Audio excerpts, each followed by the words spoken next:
नमस्कार दोस्तों, स्वागत है आप सभी का आपके अपने YouTube channel S1 coaching centre में। फ्रेंड्स, आज की वीडियो में हम लोग एक बार फिर से आरआरबी एनटीपीसी सीबीटी 1 में पूछे गए जीके के कुल 40 क्वेश्चंस का डिटेल सॉल्यूशन करने जा रहे हैं, जिसमें आज की वीडियो में हम लोग 28 जनवरी 2021 शिफ्ट 1 में पूछे गए क्वेश्चंस को देखेंगे। बाकी शिफ्ट के वीडियो जिसने नहीं देखे वो ऊपर का ये बटन या फिर चैनल के प्लेलिस्ट में जाकर के देख सकते हैं। तो चलिए वीडियो स्टार्ट करते हैं और देखते हैं शिफ्ट का। देखिए, सबसे पहला क्वेश्चन आपका कि एक सिस्टम प्रोग्राम जो एक ही समय में एक निर्देश का अनुवाद और निष्पादन करता है कहलाता है। तो क्या कहलाता है? तो उसे बोलते हैं क्या? तो उसे असेंबलर बोला जाता है। ठीक है, देखिए, असेंबलर एक प्रोग्राम है जो मूलभूत कंप्यूटर निर्देश लेता है और उन्हें बिट्स के एक प्रति रूप में परिवर्तित करता है, जिसका उपयोग कंप्यूटर का प्रोसेसर अपने मूलभूत संचालन को करने के लिए कर सकता है। कुछ लोग इन निर्देशों को असेंबलर भाषा कहते हैं और अन्य लोग असेंबली भाषा शब्द का उपयोग करते हैं। उसके बाद क्वेश्चन नंबर 2 यहाँ पे क्या कि हेक्साडेसिमल संख्या प्रणाली में कितने अलग अलग प्रतीकों का उपयोग किया जाता है? तो 16 अंकों का प्रयोग करा जाता है। देखिए, हेक्साडेसिमल संख्या प्रणाली में प्रयुक्त प्रतीक। तो सबसे पहले जान लीजिए कि हेक्साडेसिमल संख्या प्रणाली एक प्रकार की संख्या प्रणाली होती है जिसका आधार मान जो है 16 के बराबर होता है। इसे कभी कभी हेक्स के रूप में भी उच्चारित किया जाता है। हेक्साडेसिमल संख्या केवल 16 प्रतीकों के द्वारा दर्शाई जाती है। उसके बाद जान लीजिए कि ये प्रतीक का मान जो है, देखिए यहाँ पे 0 से लेकर के होता है 9 तक, और फिर यहाँ पे ये संख्या 0 से लेकर के 9 तक होता है। उसके बाद यहाँ पे फिर कहता है अल्फाबेट होता है, ठीक है, ABCDE F तक होता है। प्रत्येक अंक एक दशमलव मान का प्रतिनिधित्व करता है। उदाहरण के लिए देख लीजिए कि डी का आधार यहाँ पे क्या होगा, 10 और 13 के बराबर ये हो जाएगा। उसी प्रकार देखिए, हेक्साडेसिमल नंबर सिस्टम को अन्य नंबर सिस्टम जैसे कि बाइनरी नंबर बेस 2 लेते हैं इसमें, ऑक्टल नंबर जिसमें बेस 8 लिया जाता है, डेसिमल नंबर सिस्टम जिसमें बेस 10 लिया जाता है, इस समय बदला जाता है। क्वेश्चन नंबर 3 यहाँ पे क्या है कि किस पूर्व, यहाँ पे किस होगा, किस पूर्व अंतरिक्ष वैज्ञानिक को 2019 में पद्म भूषण से सम्मानित किया गया था? तो किसे किया गया था? तो किसे सम्मानित किया गया था? ये नाम्बी नारायणन को किया गया था। ठीक है, नाम्बी नारायणन। देखिए, एस नाम्बी नारायणन एक भारतीय एरोस्पेस इंजीनियर है जिन्होंने भारतीय अंतरिक्ष अनुसंधान संगठन के लिए कार्य किया है। पद्म पुरस्कार गणतंत्र दिवस की पूर्व संध्या पर प्रतिवर्ष घोषित भारत के सर्वोच्च नागरिक सम्मानों में से एक है। पद्म पुरस्कार भारत के सर्वोच्च नागरिक सम्मानों में से एक है जिसकी घोषणा हर साल गणतंत्र दिवस की पूर्व संध्या पर की जाती है। उसके बाद क्वेश्चन नंबर 4 यहाँ पे कहा कि अक्टूबर 2020 तक भारतीय मूल के निम्न लेखकों में से किसने साहित्य के लिए बुकर पुरस्कार नहीं जीता है? तो यहाँ पे देखिए, किरण देसाई ने भी जीता है, ठीक है, अरुंधति रॉय ने जीता है, अरविंद अडिग ने भी जीता है, ये झुम्पा लाहिरी ने नहीं जीता है। यहाँ पे ऑप्शन बी तब राइट आंसर हो जाएगा। देखिए, बुकर पुरस्कार को फिक्शन के लिए बुकर पुरस्कार या फिर मैन बुकर पुरस्कार के रूप में भी जाना जाता है। 2014 में इसे किसी भी अंग्रेजी भाषा के उपन्यास तक बढ़ा दिया गया था, लेकिन इससे पहले राष्ट्रमंडल आयरिश और दक्षिणी अफ्रीकी नागरिकों के द्वारा लिखे गए उपन्यास पुरस्कार प्राप्त करने के पात्र थे। नीलांजना सुदेशना झुम्पा लाहिरी का जन्म 11 जुलाई 1967 को हुआ था। वह एक अमेरिकी लेखिका हैं जो अपनी लघु कहानियां, उपन्यास और अंग्रेजी में निबंधों के लिए जानी जाती है। उसके बाद जान लीजिए कि उनके उपन्यास में देखिए द नेमसेक जो कि 2003 में हुआ था, द लॉलैंड 2013 में, उसके बाद वेयर अबाउट्स जो कि 2021 में शामिल है कुछ। क्वेश्चन नंबर 5 यहाँ पे कहा कि पाकिस्तान के प्रधानमंत्री इमरान खान जो कि अक्टूबर 2020 तक की बातें, अक्टूबर 2020 तक बताना, ठीक है, कि किस राजनीतिक दल से संबंधित हो जाएगा? तो ये हो जाएगा कौन से? तो पाकिस्तान तहरीक इंसान पार्टी से हो जाएगा। देखिए, पाकिस्तान तहरीक इंसान पाकिस्तान में एक मध्यमार्गी राजनीतिक दल है। इसकी स्थापना 1996 में पाकिस्तानी क्रिकेटर से राजनेता बने इमरान खान ने किया था। इमरान खान एक पाकिस्तानी राजनीतिज्ञ और पाकिस्तान के पूर्व प्रधानमंत्री भी हैं। राजनीति में आने से पहले खान एक क्रिकेट खिलाड़ी थे। वह पाकिस्तान की राष्ट्रीय क्रिकेट टीम के कप्तान थे जिसने 1992 क्रिकेट विश्व कप जीता था। उसके बाद क्वेश्चन नंबर 6 यहाँ पे क्या है कि रेलवे बोर्ड के प्रथम मुख्य कार्यकारी अधिकारी कौन है? तो यहाँ पे कौन हो जाएगा? तो ये कौन हो जाएगा? ये हो जाएगा वीके यादव हो जाएगा, ठीक है, वीके यादव। देखिए, रेलवे बोर्ड के साथ रेल मंत्रालय नई दिल्ली में रेल भवन के अंदर स्थित है। रेलवे बोर्ड भारत सरकार के एक मंत्रालय के रूप में भी कार्य करता है और रेलवे के संबंध में केंद्र सरकार की सभी शक्तियों का प्रयोग करता है। रेल मंत्रालय के वीके यादव को इंजीनियरिंग और प्रौद्योगिकी संस्थान के द्वारा प्रतिष्ठित वर्ष 2020 के लिए प्रख्यात इंजीनियर पुरस्कार से सम्मानित किया गया है। उसके बाद क्वेश्चन नंबर 7 यहाँ पे कहा कि निम्न में से कौन सा भारत के अंतरिक्ष कार्यक्रमों से संबंधित नहीं है? यहाँ पे तो यहाँ देखिए कौन हो जाएगा? तो श्री पेरम्बुदूर ये हो जाएगा, ठीक है, ये संबंधित नहीं है। देखिए, श्री पेरम्बुदूर भारतीय राज्य तमिलनाडु के कांचीपुरम जिले में एक नगर पंचायत है। यह राष्ट्रीय राजमार्ग 4 पर राजधानी चेन्नई से 40 किलोमीटर दक्षिण पश्चिम में स्थित है और चेन्नई महानगर क्षेत्र और चेन्नई उपमहानगरीय क्षेत्र के हिस्से के बाहर है। किसने सबसे अधिक बार फीफा पुरुष फुटबॉल विश्व कप जीता है? तो जीता किसने? तो ब्राजील देश ने। देखिए, फीफा विश्व कप एक अंतर्राष्ट्रीय एसोसिएशन फुटबॉल प्रतियोगिता है जो फीफा के सदस्यों की वरिष्ठ पुरुष राष्ट्र टीमों के द्वारा लड़ी जाती है। वर्तमान फाइनल टूर्नामेंट 1998 से किया जा रहा है और इसमें मेजबान देशों में एक महीने के दौरान 32 राष्ट्रीय टीमें प्रतिस्पर्धा करती है। लोथर मथाउस फीफा विश्व कप में सबसे ज्यादा मैच खेलने वाले खिलाड़ी हैं। ब्राजील की राष्ट्रीय टीम ने सर्वाधिक 5 फुटबॉल विश्व कप, जो कि 1958 में, 1962 में, 1970 में, उसके बाद 1994 में, उसके बाद 2002 में टूर्नामेंट जीतकर खिताब रचा है। क्वेश्चन नंबर 9 यहाँ पे कहा कि अक्टूबर 2020 तक विश्व व्यापार संगठन के महानिदेशक कौन है? ये कौन हो जाएगा? ये हो जाएगा रॉबर्ट अजेवेदो हो जाएगा। ठीक है, रॉबर्ट अजेवेदो। देखिए, रॉबर्ट अजेवेदो का जन्म 3 अक्टूबर 1957 को हुआ था। वह ब्राजीलियाई कैरियर राजनयिक हैं। उन्होंने 2013 से 2020 तक विश्व व्यापार संगठन यानी कि WTO के महानिदेशक के रूप में कार्य किया था। 2020 से वह पेप्सिको में कार्यकारी उपाध्यक्ष और कॉरपोरेट मामले के निदेशक रहे हैं। वह मई 2013 में विश्व व्यापार संगठन के महानिदेशक के रूप में पास्कल लेमी के स्थान पर नियुक्त हुए हैं। उसके बाद जान लीजिए कि 14 मई 2020 को उन्होंने घोषणा किया कि वह 31 अगस्त 2020 को विश्व व्यापार संगठन के महानिदेशक के पद से इस्तीफा दे देंगे। उसके बाद क्वेश्चन नंबर 10 यहाँ पे क्या है कि अप्रैल 2019 में कौन सी भारतीय एयरलाइन बंद हो गई थी? तो कौन सा एयरलाइन बंद हो गया था? तो कौन सा एयरलाइन था? ये था जेट एयरवेज। ठीक है, जेट एयरवेज बंद हो गया था। देखिए, जेट एयरवेज ने अप्रैल 2019 में परिचालन बंद कर दिया है। कंपनी ने 2022 की शुरुआत में परिचालन आगे बढ़ाने की घोषणा की है। 5 मई 2022 को इसके अधिकृत होने की 29वीं वर्षगांठ पर इसने एक परीक्षण उड़ान का प्रदर्शन किया, जो एयर ऑपरेटर परमिट प्राप्त करने का एक कदम है। जेट एयरवेज 1 अप्रैल 1992 को स्थापित सबसे महत्वपूर्ण भारतीय एयरलाइनों में से एक है। उसके बाद क्वेश्चन नंबर 11 यहाँ पे क्या कि हीनयान और महायान किस धर्म के संप्रदाय हैं? ये बौद्ध धर्म के संप्रदाय हैं। ठीक है, बौद्ध धर्म के संप्रदाय हैं हीनयान और महायान। देखिए, बौद्ध धर्म विश्व के सबसे बड़े धर्मों में से एक है और इसकी उत्पत्ति 2500 साल पहले भारत में हुई थी। बौद्धों का मानना है कि मानव जीवन दुखों में से एक है और ध्यान, आध्यात्मिक और शारीरिक श्रम और अच्छा व्यवहार आत्मज्ञान या निर्माण प्राप्त करने के तरीके हैं। महायान और हीनयान बौद्ध धर्म के बीच सबसे बड़ा मूलभूत अंतर देवी देवताओं की पूजा है। उसके बाद जान लीजिए कि महायान बोधिसत्वों की कार्यशाला करता है, जबकि हीनयान बौद्ध सोचते हैं कि बुद्ध भगवान के बजाय मानव थे, क्योंकि हीनयान का मानना है कि बुद्ध केवल एक व्यक्ति थे जिन्होंने निर्माण का मार्ग खोजा था। उसके बाद क्वेश्चन नंबर 12 यहाँ पे क्या है कि कुलभूषण जाधव को मृत्यु दंड देने के पाकिस्तान के निर्णय के विरुद्ध हेग में स्थित अंतर्राष्ट्रीय न्यायालय में किस परामर्श ने भारत का प्रतिनिधित्व किया था? तो कौन सा परामर्श था? हरीश साल्वे बोला। ठीक है, हरीश साल्वे।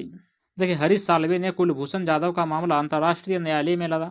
कुलभूषण सुधीर जाधव एक भारतीय नागरिक हैं। पाकिस्तानी सरकार का आरोप है कि उसे आतंकवाद और भारत की खुफिया agency research and analysis wing के लिए जासूसी करने के आरोप में पाकिस्तानी प्रांत बलूचिस्तान में गिरफ्तार किया गया। हरीश साल्वे एक भारतीय वरिष्ठ अधिवक्ता हैं जो भारत के उच्चतम न्यायालय में अभ्यास करते हैं। उन्होंने भारत के सॉलिसिटर जनरल के रूप में भी कार्य किया है। क्वेश्चन नंबर 13 यहाँ पे क्या अक्टूबर 2020 तक 15वें वित्त आयोग के अध्यक्ष कौन हो जाएंगे? तो ये नंदकिशोर सिंह हो जाएंगे। देखिए, वित्त आयोग का गठन संविधान के अनुच्छेद 280 के अंतर्गत राष्ट्रपति के द्वारा किया जाता है। आयोग के अध्यक्ष नंदकिशोर सिंह हैं, जो मार्च 2014 से भारतीय जनता पार्टी के वरिष्ठ सदस्य हैं और इसके पूर्णकालिक सदस्य भी हैं। नंदकिशोर सिंह एक भारतीय राजनीतिज्ञ, अर्थशास्त्री और पूर्व भारतीय प्रशासनिक सेवा अधिकारी भी हैं। क्वेश्चन नंबर 14 यहाँ पे क्या है कि निम्न में से किस सामाजिक कार्यकर्ता को 2020 में पद्म भूषण से सम्मानित किया गया है? तो ये किसे किया गया है? ये किया गया है अनिल प्रकाश जोशी को। देखिए, डॉक्टर अनिल प्रकाश जोशी एक पर्यावरणविद, हरित कार्यकर्ता और देहरादून स्थित स्वैच्छिक संगठन हिमालय पर्यावरण अध्ययन और संरक्षण संगठन के संस्थापक हैं। उनके कार्य में प्रमुख रूप से टिकाऊ प्रौद्योगिकियों का विकास शामिल है, जो पारिस्थितिकी तंत्र विकास के लिए पारिस्थितिकी समावेशी अर्थव्यवस्थाएं हैं। क्वेश्चन नंबर 15 यहाँ पे क्या कि बिल्ली परिवार के सदस्यों को दिया जाने वाला सामान्य नाम यहाँ पे क्या हो जाएगा? तो ये फेलिन हो जाएगा, फेलिन। देखिए, फेलिन या फिर फेलिडे कार्निवोरा क्रम में स्तनधारियों का एक परिवार है, जिसे बोलचाल की भाषा में बिल्लियों के रूप में जाना जाता है। जंगली बिल्लियां अफ्रीका, यूरोप, एशिया और अमेरिका में पाई जाती है। शेर, बाघ, जगुआर, चीता, पैंथर आदि जंगली बिल्लियां हैं। ये स्वभाव से शिकारी होते हैं और अगर इन्हें पालतू बनाया जाए तो ये हानिकारक हो सकते हैं। उसके बाद जान लीजिए कि बिल्ली परिवार के सभी सदस्य वो स्तनधारी होते हैं। क्वेश्चन नंबर 16 यहाँ पे कहा कि साधारण नमक का रासायनिक सूत्र यहाँ पे क्या हो जाएगा? तो ये NaCl हो जाएगा, NaCl। देखिए, सामान्य नमक का रासायनिक नाम सोडियम क्लोराइड यानी कि NaCl होता है। नमक एक खनिज है जो मुख्य रूप से सोडियम क्लोराइड यानी कि NaCl से बना होता है। प्राकृतिक क्रिस्टलीय खनिज के रूप में नमक को सेंधा नमक या फिर हैलाइट के रूप में जाना जाता है। समुद्री जल से नमक आसानी से प्राप्त किया जा सकता है। खुले महासागर में प्रति लीटर समुद्री जल में लगभग 35 ग्राम यानी कि 1.2 औंस ठोस पदार्थ होते हैं। लवणता इसमें 3.5% होती है। क्वेश्चन नंबर 17 यहाँ पे क्या कि भारत के किस राष्ट्रीय उद्यान में गेंडों की संख्या सबसे ज़्यादा है? तो ये काजीरंगा राष्ट्रीय उद्यान में है। देखिए, गेंडे राइनोसेरोटिडेट परिवार में विषम पंजों वाले अनगुलेट्स की 5 मौजूदा प्रजातियों में से किसी के एक सदस्य के पास है। काजीरंगा राष्ट्रीय उद्यान पूर्वोत्तर भारतीय राज्य असम में एक संरक्षित क्षेत्र है। काजीरंगा को दुनिया के बेहतरीन वन्य जीव स्थलों में से एक माना जाता है। क्वेश्चन नंबर 18 यहाँ पे क्या कि मुंबई स्टॉक एक्सचेंज किस रोड पर स्थित है? तो ये दलाल स्ट्रीट पर स्थित है। देखिए, BSE लिमिटेड, जिसे बॉम्बे स्टॉक एक्सचेंज के नाम से भी जाना जाता है, की स्थापना 1875 में कपास व्यापारी प्रेमचंद रॉयचंद ने किया था। यह एशिया का सबसे पुराना स्टॉक एक्सचेंज है और विश्व का 10वां सबसे पुराना स्टॉक एक्सचेंज भी है। क्वेश्चन नंबर 19 यहाँ पे क्या कि अरावली पर्वत श्रृंखला भारत के किस राज्य से होकर नहीं गुजरती है? तो ये महाराष्ट्र से होकर नहीं गुजरती है। देखिए, अरावली श्रृंखला उत्तरी पश्चिमी भारत में एक पर्वत श्रृंखला है। इसकी कुल लंबाई लगभग 670 किलोमीटर है। अरावली पहाड़ियाँ दक्षिणी हरियाणा, राजस्थान और गुजरात के कुछ हिस्सों में पाई जाती है। सबसे ऊंची चोटी गुरु शिखर माउंट आबू पर 1722 मीटर है। अरावली श्रृंखला यकीनन पृथ्वी पर सबसे पुरानी भूवैज्ञानिक विशेषता भी है। उसके बाद क्वेश्चन नंबर 20 यहाँ पे क्या कि टिएरा डेल फुएगो समूह किस महाद्वीप में स्थित है? तो ये किस महाद्वीप में है? यह किस महाद्वीप में स्थित है? ये दक्षिण अमेरिका में स्थित है। देखिए, टिएरा डेल फुएगो दक्षिण अमेरिका के सबसे दक्षिणी छोर पर स्थित एक द्वीप समूह है जो चिली और अर्जेंटीना के द्वारा साझा किया जाता है। यह अपने बर्फीले पहाड़ों, ग्लेशियरों, टुंड्रा और हवा से भरे वृक्षों के नाटकीय परिदृश्य के लिए जाना जाता है। क्वेश्चन नंबर 21 यहाँ पे क्या कि कौन सी नहर प्रशांत महासागर और अटलांटिक महासागर को जोड़ती है? तो ये कौन सा नहर हो जाएगा? तो ये कौन सा नहर हो जाएगा? ये हो जाएगा पनामा नहर। देखिए, 82 किलोमीटर लंबी पनामा नहर एक मानव निर्मित जलमार्ग अटलांटिक और प्रशांत महासागरों को जोड़कर उत्तर और दक्षिण अमेरिका को पृथक करती है। अब तक के सबसे बड़े और सबसे चुनौतीपूर्ण अभियांत्रिकी उपक्रमों में से एक है। ग्रह के 5 महासागरीय क्षेत्रों में से प्रशांत महासागर सबसे बड़ा और गहरा है। विश्व के 5 महासागरों में से अटलांटिक महासागर दूसरा सबसे बड़ा है। क्वेश्चन नंबर 22 यहाँ पे क्या कि निम्न में से कौन सा विश्व का सबसे बड़ा डेल्टा हो जाएगा? तो हो जाएगा गंगा ब्रह्मपुत्र का डेल्टा। देखिए, गंगा डेल्टा या फिर गंगा ब्रह्मपुत्र डेल्टा पश्चिम बंगाल राज्य, भारत और बांग्लादेश क्षेत्र में है।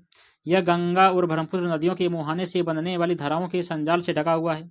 गंगा डेल्टा दक्षिण एशिया के बंगाल क्षेत्र में एक नदी डेल्टा है जिसमें बांग्लादेश और भारतीय राज्य पश्चिम बंगाल शामिल है। उसके बाद जान लिया कि यह विश्व का सबसे बड़ा नदी डेल्टा है और यह कई नदी प्रणालियों, मुख्य रूप से ब्रह्मपुत्र नदी और गंगा नदी के संयुक्त जल के साथ बंगाल की खाड़ी में गिरता है। क्वेश्चन नंबर 23 यहाँ पे क्या कि निम्न में से कौन सी मिट्टी के नीचे नहीं उगता है? तो यहाँ पे देखिए, सलजम तो उगता है, मूली भी उगता है, आलू भी उगता है, टमाटर नहीं उगता है। ठीक है, टमाटर जमीन के ऊपर उगता है। टमाटर की उत्पत्ति पश्चिमी दक्षिण अमेरिका, मैक्सिको और मध्य अमेरिका में हुई थी। टमाटर सोलनम लाइकोपर्सिकम पौधे की खाने योग्य बेरी है जिसे आमतौर पर टमाटर के पौधे के रूप में जाना जाता है। टमाटर उमामी स्वाद का एक महत्वपूर्ण स्रोत है। टमाटर फल है, वानस्पतिक रूप से जामुन के रूप में वर्गीकृत है। इन्हें आमतौर पर सब्जी सामग्री या फिर साइड डिश के रूप में पाक कला में उपयोग किया जाता है। जान लीजिए कि भारत में उत्तराखंड प्रमुख उत्पादकों में से एक हो जाएगा। यहाँ पर क्वेश्चन नंबर 24 यहाँ पे क्या कि 4 शब्द युग्म यहाँ पे दिए गए हैं जिनमें से 3 किसी एक तरह से समान है, तो यहाँ पे भिन्न का पता लगाना है। तो यहाँ पे देखिए, हुमायूं ये मुगल का हो जाएगा। जैन धर्म ये जो महावीर हो जाएगा। ठीक है, सिख धर्म जो है यहाँ पे श्री गुरु नानक देव जी यहाँ पे हो जाएगा। उसके बाद यहाँ पे देखिए कि बौद्ध धर्म गौतम बुद्ध, तो यहाँ पे बौद्ध धर्म गौतम बुद्ध, तो यहाँ पे देखिए ये तीनों यहाँ पे समान होगा। ठीक है, बाकी यहाँ पे हुमायूं बोला मुगल, ये यहाँ पे गलत हो जाएगा। देखिए, नासिरुद्दीन मोहम्मद जिसे उनके शाही नाम हुमायूं से बेहतर जाना जाता है, मुगल साम्राज्य का दूसरा सम्राट था जिसने 1530 से लेकर के 1540 तक और फिर 1555 से 1556 तक पूर्वी अफगानिस्तान, पाकिस्तान, उत्तरी भारत और बांग्लादेश के क्षेत्र पर शासन किया था। हुमायूं की सबसे उल्लेखनीय उपलब्धि कला के क्षेत्र में था। प्रारंभिक सफाविद स्कूल के प्रति उनकी भक्ति जो ईरान में उनके प्रवास के दौरान विकसित हुई ने उन्हें अपने साथ भारत वापस आने के लिए योग्य फारसी चित्रकारों की भर्ती करने के लिए प्रेरित किया है। क्वेश्चन नंबर 25 यहाँ पे क्या कि महात्मा गांधी ने पहली और अंतिम बार भारतीय राष्ट्रीय कांग्रेस के वार्षिक सत्र की अध्यक्षता कहाँ पर किया गया था? तो ये कहाँ किया था? ये किया था बेलगांव में। देखिए, 1924 में महात्मा गांधी ने भारतीय राष्ट्रीय कांग्रेस के बेलगाम सत्र की अध्यक्षता किया था। बेलगाम अधिवेशन महात्मा गांधी की अध्यक्षता वाला एकमात्र कांग्रेस अधिवेशन था। गांधी जी 1924 में भारतीय राष्ट्रीय कांग्रेस के अध्यक्ष बने और वहां उतरते ही वहां की मिट्टी को छूकर उन्होंने इस भूमि के प्रति बहुत सम्मान प्रकट किया था। क्वेश्चन नंबर 26 यहाँ पे क्या कि आपको किस भारतीय किले में मुसम्मन बुर्ज मिलेगा? तो किस किला में मिलेगा? ये मिलेगा दिल्ली का लाल किला में। तो ये कहाँ पर मिलेगा? ये मिलेगा आगरा का किला में। देखिए, आगरा का किला ऐतिहासिक शहर आगरा में यमुना नदी पर स्थित लाल बलुआ पत्थर का 16वीं शताब्दी का एक बड़ा किला है। किला जो है 1565 में सम्राट अकबर के आदेशों के तहत बनाया गया था और उसके पोते शाहजहां ने इसे आगे बनवाया था। मुसमन बुर्ज को शाहजहां ने अपनी प्रिय पत्नी मुमताज महल के लिए बनवाया था। क्वेश्चन नंबर 27 यहाँ पे क्या कि 1905 में किस वायसराय ने बंगाल के विभाजन का आदेश दिया था? तो ये क्या था? लॉर्ड कर्जन ने। देखिए, लॉर्ड कर्जन ने उड़ीसा और बिहार को विभाजित करने और बंगाल के 15 पूर्वी जिलों को असम में मिलाने की योजना बनाई थी। बंगाल का पहला विभाजन ब्रिटिश राज के अधिकारियों के द्वारा लागू बंगाल प्रेसिडेंसी का क्षेत्रीय पुनर्गठन था। बंगाल के विभाजन का कारण जो है प्रशासनिक सुविधा बताई गई है। भारत के भीतर कर्जन को अगस्त 1904 में पुनः गवर्नर जनरल नियुक्त किया गया और उन्होंने 1905 में बंगाल के विभाजन की अधिकता किया था। क्वेश्चन नंबर 28 यहाँ पे क्या कि कैबिनेट मिशन का सदस्य यहाँ पे कौन नहीं था? तो यहाँ पे देखिए कौन नहीं था, तो यहाँ पे देखिए सर जॉन साइमन ये नहीं था। ठीक है, देखिए एन प्रथम विस्काउंट साइनल एक ब्रिटिश राजनीतिज्ञ थे जिन्होंने प्रथम विश्व युद्ध की शुरुआत से दूसरे विश्व युद्ध के अंत तक वरिष्ठ मंत्रिमंडल पदों पर कार्य किया। भारतीय वैधानिक आयोग, जिसे आमतौर पर इसके अध्यक्ष और सर जॉन ओ सेब्रुक पाइपन के नाम पर साइमन आयोग के रूप में जाना जाता है, को 1928 में भारत भेजा गया था। ब्रिटिश सरकार ने सर जॉन साइमन के अधीन एक वैधानिक आयोग का गठन किया। यह आयोग भारत में संवैधानिक व्यवस्था के कामकाज को देखने और बदलावों का सुझाव देने के लिए बनाया गया था। क्वेश्चन नंबर 29 यहाँ पे क्या कि मुस्लिम लीग की स्थापना हुआ था? तो ये कहाँ हुआ था? ये ढाका में हुआ था। देखिए, ढाका दक्षिणी एशिया में बांग्लादेश की राजधानी है। शहर की संस्कृति अपनी दीक्षा, व्यंजन, कला, उत्सव और धार्मिक विविधता के लिए जानी जाती है। लाहौर के एक प्रमुख मुस्लिम नेता सर मियां मोहम्मद शफी ने सुझाव दिया कि राजनीतिक दल का नाम ऑल इंडिया मुस्लिम लीग रखा जाए। प्रस्ताव को सम्मेलन में सर्वसम्मति से पारित किया गया, जिससे ढाका में अखिल भारतीय मुस्लिम लीग का आधिकारिक गठन हुआ। क्वेश्चन नंबर 30 यहाँ पे क्या कि ब्रिटिश संसद के किस अधिनियम ने प्रति में उत्तरदायी सरकार का प्रावधान किया है? तो ये 1935 का अधिनियम हो जाएगा। देखिए, 1935 का भारत सरकार अधिनियम ब्रिटिश संसद के द्वारा संशोधित कानून का एक अंश था।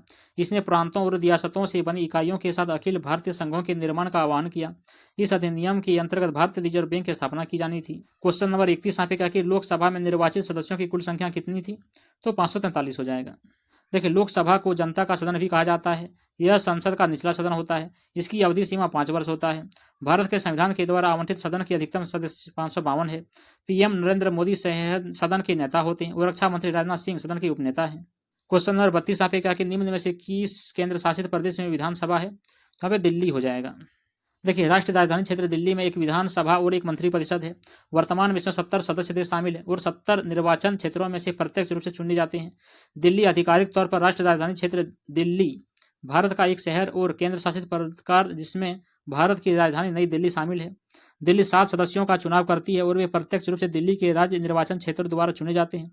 सदस्यों को 5 वर्ष की अवधि के लिए चुना जाता है इसमें। उसके बाद जान लीजिए कि राज्य या केंद्र शासित प्रदेश को आवंटित सीटों की संख्या राज्य या फिर केंद्र शासित प्रदेश की जनसंख्या के द्वारा निर्धारित किया जाता है। क्वेश्चन नंबर 33 यहाँ पे पहली बार प्रधानमंत्री पद की शपथ लेने के समय निम्न में से कौन सबसे उम्रदराज था? तो ये मोरारजी देसाई हो जाएगा। देखिए, मोरारजी देसाई एक भारतीय स्वतंत्रता कार्यकर्ता और राजनीतिज्ञ थे जिन्होंने 1977 से 1979 तक जनता पार्टी के द्वारा गठित सरकार का नेतृत्व करते हुए भारत के चौथे प्रधानमंत्री के रूप में कार्य किया और भारतीय राजनीति के इतिहास में 81 वर्ष की आयु में प्रधानमंत्री का पद संभालने वाले सबसे उम्रदराज व्यक्ति हैं। क्वेश्चन नंबर 34 यहाँ पे क्या कि नीति आयोग के अध्यक्ष कौन है? तो ये आयोग के अध्यक्ष प्रधानमंत्री होते हैं। देखिए, प्रधानमंत्री नीति आयोग के अध्यक्ष हैं। तेजी से आगे बढ़ने, अनुसंधान और नवाचार का समर्थन करने, सरकार को एक रणनीतिक नीति दृष्टिकोण प्रदान करने और अप्रत्याशित कठिनाइयों से निपटने की विशेषज्ञता और क्षमताओं के साथ नीति आयोग एक अत्याधुनिक संसाधन केंद्र बनता जा रहा है। नीति आयोग के मुख्य कार्यकारी अधिकारी श्री परमेश्वरन अय्यर हैं। भारत गणराज्य के राज्य का प्रमुख भारत का प्रधानमंत्री होता है। 30 मई 2019 को श्री नरेंद्र मोदी ने पद की शपथ लेकर भारत के प्रधानमंत्री के रूप में अपना दूसरा कार्यकाल शुरू किया था। क्वेश्चन नंबर 35 यहाँ पे क्या अक्टूबर 2020 तक भारत के उपराष्ट्रपति कौन थे? तो एम वेंकैया नायडू थे। देखिए, एम वेंकैया नायडू भारत के 13वें उपराष्ट्रपति हैं। कार्यकाल 11 अगस्त 2017 से लेकर के 10 अगस्त 2022 तक है। उपराष्ट्रपति राज्यसभा के पदेन सभापति के रूप में भारत के संसद का सदस्य भी होता है। उपाध्यक्ष एसोसिएशन की गतिविधियों के समन्वय के लिए जिम्मेदार होता है। उपराष्ट्रपति का जो कार्यालय राष्ट्रपति के बाद दूसरा सबसे बड़ा संवैधानिक कार्यालय होता है। क्वेश्चन नंबर 36 यहाँ पे क्या कि निम्न में से कौन सा गूगल उत्पादन नहीं है? तो यहाँ पे देखिए, ब्लॉगर है, जीमेल है, यूट्यूब है, ये iTunes नहीं होता है। देखिए, iTunes स्टोर एप्पल इंक के द्वारा संचालित एक डिजिटल मीडिया स्टोर है।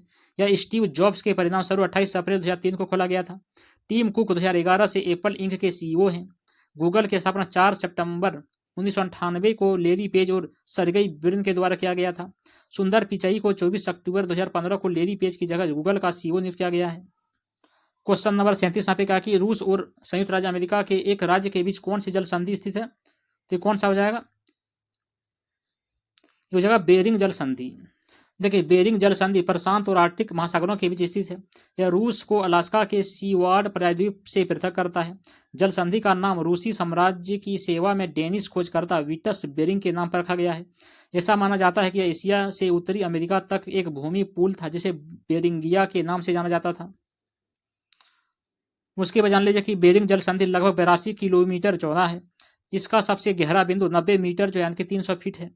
क्वेश्चन नंबर 38 यहाँ पे कहा कि निम्न में से कौन सा वैश्विक पर्यावरणीय समस्याओं में कमी से संबंधित है? तो यहाँ पे UNCED हो जाएगा। ठीक है, देखिए UNCED का पूर्ण रूप पर्यावरण और विकास पर संयुक्त राष्ट्र सम्मेलन है। इसे रियो शिखर सम्मेलन या फिर रियो सम्मेलन या पृथ्वी सम्मेलन के नाम से भी जाना जाता है। यह 3 जून से 14 जून 1992 तक रियो डी जेनेरियो में आयोजित एक प्रमुख संयुक्त राष्ट्र सम्मेलन था। इस सम्मेलन में संबोधित मुख्य मुद्दा जलवायु परिवर्तन था। पृथ्वी शिखर सम्मेलन के परिणाम स्वरूप निम्न प्रलेख यहाँ पे प्राप्त हुए हैं। तो यहाँ पे देखिए पर्यावरण और विकास पर रियो घोषणा, एजेंडा की वन सिद्धांत, ये सब हुआ था।